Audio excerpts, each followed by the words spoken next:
What is good, everyone? Welcome back to Nate Trades. Today is August 5th, Wednesday.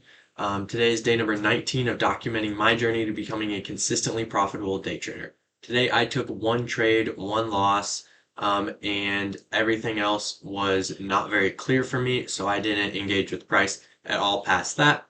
But yeah, I'm going to break down what went right, what went wrong, what I learned. But first, let's get right into market bias. On the daily time frame, you can see we are just ultra bullish. ES just is pumping past all-time highs, and you can see we made a clear, obvious V shape here on NQ. On the 4-hour time frame, you can see that we have triple relative equal highs here on NQ, and then obviously ES is just pumping.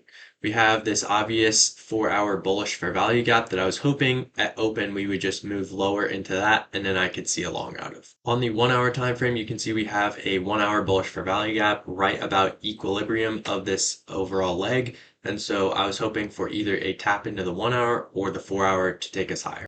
All right, going right into the first trade setup, you can see at market open, we just started moving higher. We had our obvious triple equal highs above as our target right here, as well as a gamma level. The gamma level I was targeting was the 730 level, which here's QQQ, which was right here. We had a smaller gamma level here at 729, but yeah, my target was the 730 level.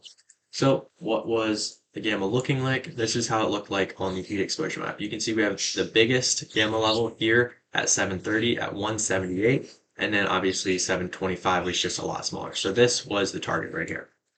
Knowing the price is attracted to gamma, I was very confident in this trade. So here's how I saw it. We made our move higher, we rebalanced to about 50%, and then we got displacement out of it.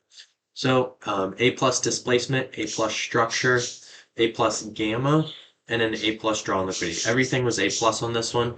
The one thing that I did not take into account was that this was at 8:58 and there was 9 a.m. orange folder news. So I messed up on that. I wasn't aware of that. And then the news kind of railed my trade. I don't know why this one didn't play out. Obviously, we had these triple equal lows here, but the gamma, we are generally just attracted to the highest gamma. And I know that this right here was when we bounced down, we hit 725, and then we made our move higher. And so I was just expecting us to go higher. But everything was A plus about this trade. I would take it again. The market conditions today were super weird.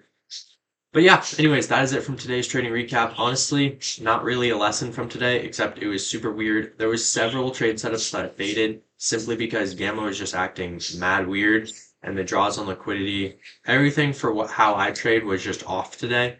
And so I realized that, and then I didn't force any trades. But yeah, that is it from today's trading recap. If you want to follow along with my journey, hit the subscribe button below. You can also follow me on Instagram as well at natetrades.official. I post daily Bible verses as well as my daily bias. Have a great rest of your day, boys. Peace out.